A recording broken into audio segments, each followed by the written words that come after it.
दोस्तों, पंचकर्म के पहले पार्ट को आपने काफ़ी अच्छा रिस्पांस दिया, काफ़ी अच्छे व्यूज़ आए और ये दिखाता है कि आप स्वास्थ्य के प्रति जागरूक हैं और आयुर्वेद के प्रति समर्पित हैं। तो दोस्तों, उस वीडियो को देखने के पश्चात आपके मन में बहुत सारे प्रश्न उठते होंगे, कई सारी जिज्ञासाएं होंगी।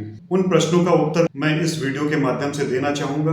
तो चलिए शुरू करते हैं। नमस्कार मित्रों, चरक पाइल्स एवं पंचकर्मा से मैं डॉक्टर शिवदत्त पटेल आपका स्वागत करता हूं, हार्दिक अभिनंदन करता हूं, आपके उत्तम स्वास्थ्य की कामना करता हूं। दोस्तों, कुछ नए लोग ये वीडियो देख रहे होंगे जिनको पंचकर्म के बारे में हो सकता है ना पता हो, तो उनके लिए मैं थोड़ा संक्षिप्त बताना चाहूंगा कि पंचकर्म 5 चीजों को मिलाकर कहते हैं: वमन, विरेचन, वस्ति, नस्य और रक्त मोक्षण। इनसे शरीर की शुद्धिकरण की जाती है। और ज्यादा डिटेल जानने के लिए हमारा पहला पार्ट देख सकते हैं। तो अब हम एक एक करके इन प्रश्नों को लेते हैं। उससे पहले आपसे एक गुजारिश रहेगी, एक रिक्वेस्ट रहेगी, please like and subscribe my channel. चलिए शुरू करते हैं। दोस्तों, जो सबसे पहला प्रश्न आपके मन में आता होगा कि पंचकर्म किन किन बीमारियों में कराते हैं।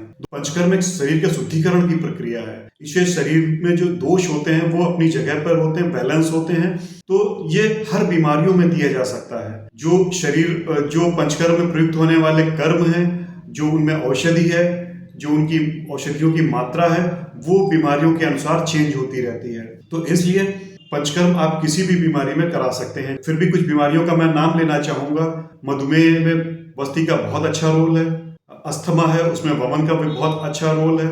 और जो लीवर से संबंधित बीमारियां हैं उनमें विरेचन का बहुत अच्छा रोल है। सियाटिका, जिसमें कि पैर में की नसों में दर्द होता है, उसमें रक्त मोक्षण का बहुत अच्छा रिस्पांस मिलता है। मित्रों, दूसरा प्रश्न आपके मन में ये आता होगा, क्या पंचकर्म बिना बीमारी के भी कराया जा सकता है? दोस्तों, जैसा पहले बताया कि पंचकर्म एक शरीर के शुद्धिकरण की प्रक्रिया है।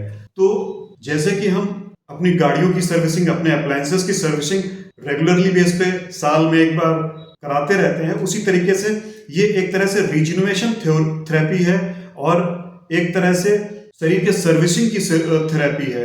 तो इसमें आप बिना बीमारी के भी करा सकते हैं, किसी तरह की कोई दिक्कत नहीं होती है। लेकिन उसमें जो है द्रव्यों का चयन और जो प्रोसेस होते हैं वो थोड़ा से अलग होते हैं बीमारी के अलावा। अगला प्रश्न आपके मन में ये आ सकता है कि क्या सारे कर्म एक साथ कराए जाते हैं? दोस्तों, सारे कर्म एक साथ भी कराए जाते हैं या फिर बीमारी के अनुसार जिस कर्म की ज्यादा जरूरत होती है वो कर्म कराए जाते हैं। सारे कर्म एक साथ कराने का मतलब ये होता है कि कुछ गैपिंग, कुछ अंतराल के बाद दूसरा प्रोसेस वो करवा सकते हैं।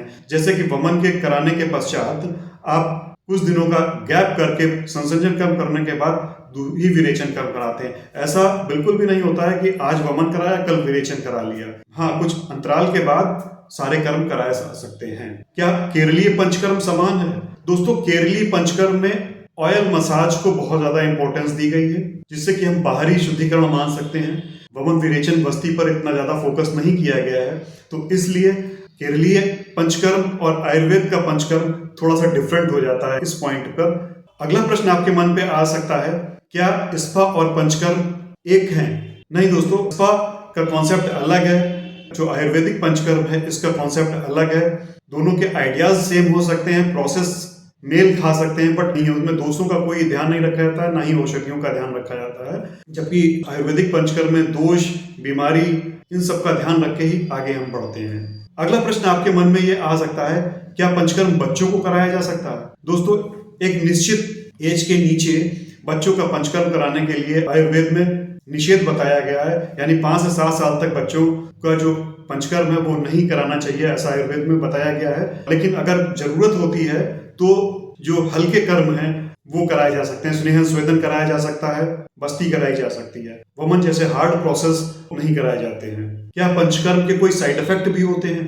दोस्तों, हर उस चीज का साइड इफेक्ट होता है जिसका इफेक्ट होता है। यानी कि अगर आप सम्यक तरीके से उसका पंचकर्म नहीं कराते हैं या पंचकर्म के नियमों का पालन नहीं करते हैं तो थोड़ा सा दिक्कत हो सकती है, थोड़े से साइड इफेक्ट देखने को मिल सकते हैं। वो भी बहुत हल्के होते हैं और मैनेज हो जाते हैं। तो इसलिए पंचकर्म कराने से पहले अच्छी तरीके से अपने डॉक्टर का चयन करें, अच्छे सेंटर का चयन करें, उसके बारे में विस्तृत जानकारी हासिल करें तो पंचकर्म कराएं।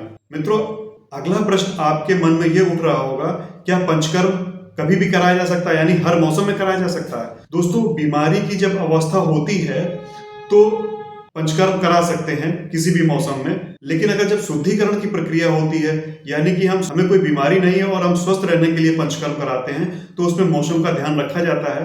बसंत ऋतु में वमन कराने से बहुत अच्छा लाभ होता है। ये समय यानी दिसंबर का जो काल चल रहा है, विरेचन इस समय बहुत अच्छा रहता है।